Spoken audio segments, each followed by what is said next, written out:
Fox News alert: President Trump cranking up the economic pressure on Iran's terror regime. The Pentagon just releasing new video showing U.S. forces boarding a sanctioned tanker. It says it was moving Iranian oil. So the U.S. blockade continues to deliver here. The president appears satisfied with how his strategy is playing out. In fact, he told Fox News there's no real rush on the deal because this is working. I'm Harris Faulkner. You are in the Faulkner Focus. All of it shows just how effective the U.S. blockade on Iranian ports could be. Our military has now denied 31 vessels access to Iranian ports. Enforcement includes U.S. troops, warships, fighter aircraft, and surveillance strategically positioned across that region. Operations Epic Fury and now Economic Fury working hand in hand. Treasury Secretary Scott Bessent highlighted the potency of what's going on with the economic fury part of it. He says in a matter of days, Karg Island, storage there will be full, and the fragile Iranian oil wells will be shut in. Constraining Iran's maritime trade directly targets the regime's primary revenue lifelines. It systematically degrades Tehran's ability to generate, move, and repatriate funds. We continue to freeze the funds stolen by the corrupt leadership on behalf of the people of Iran.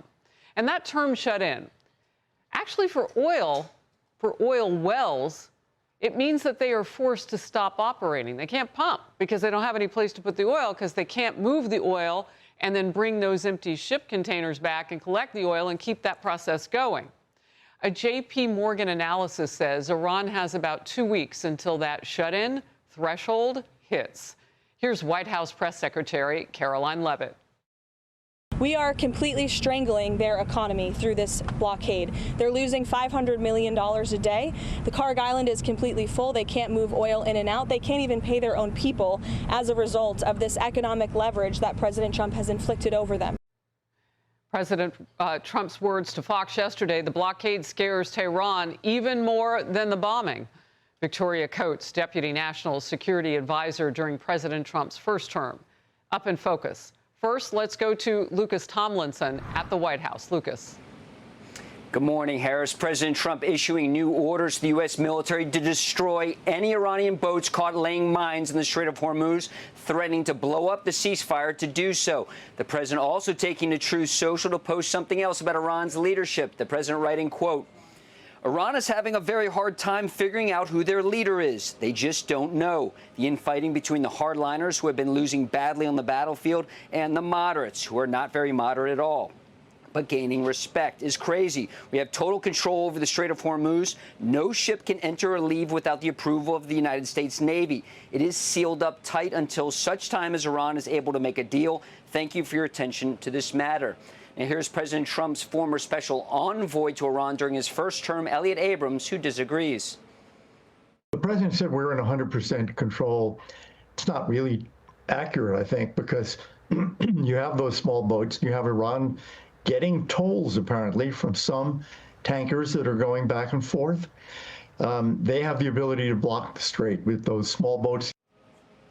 Now, overnight, U.S. forces boarding a third Iranian ship, as you mentioned in the intro, Harris, an oil tanker called the Majestic 10, this time in the Indian Ocean, like the last one, transporting oil from Iran. Yesterday, Iran seized 2 ships in the Strait of Hormuz after U.S. forces seized 2 of Iran's ships, an apparent tit for tat. Iran says the strait will remain closed until the blockade is lifted.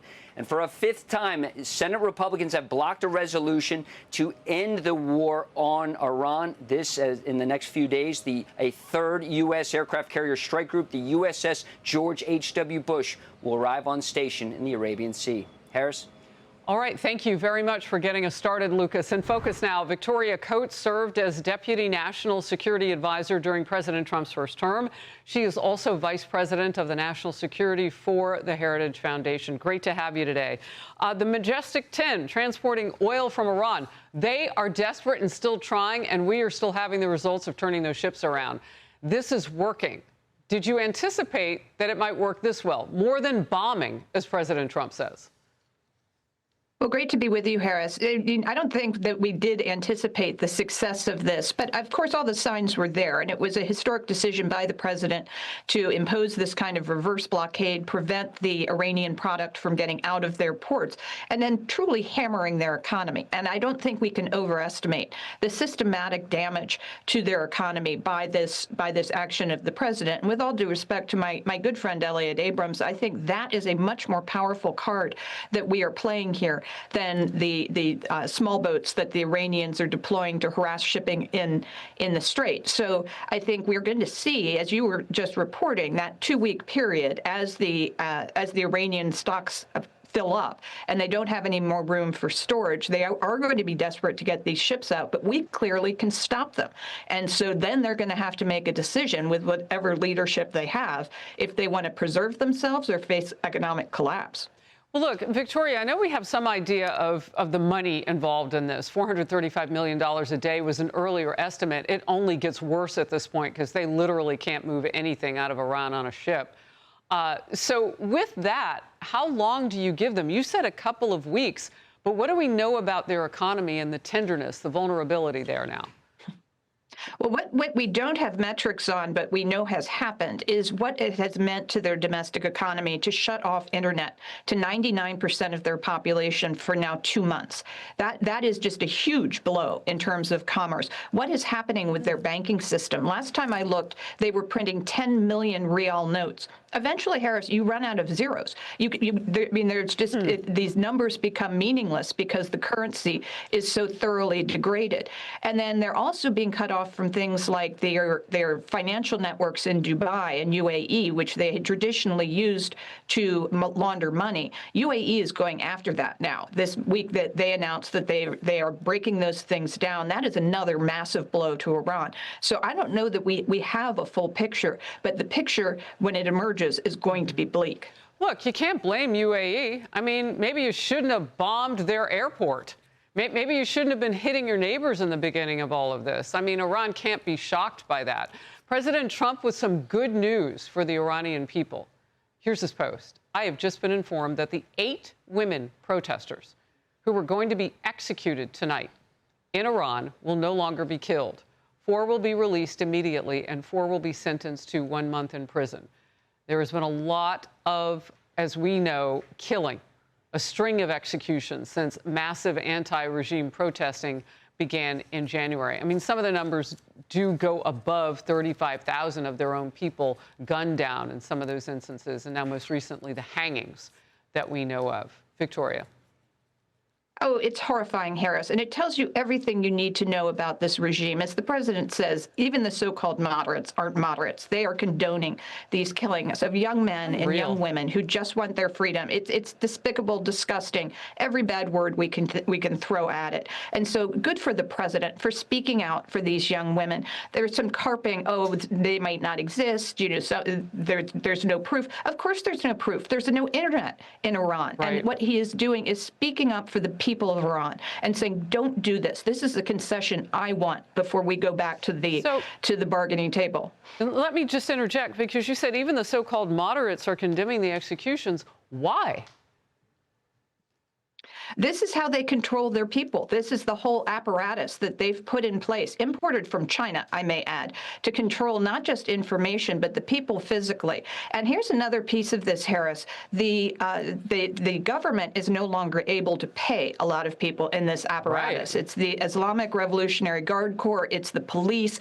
They're still on the job for the moment, but how many paychecks did they have to miss in the very bad situation that they're in before they say, I don't want to do this anymore? For the simple reason I'm not being paid to do it. Wow.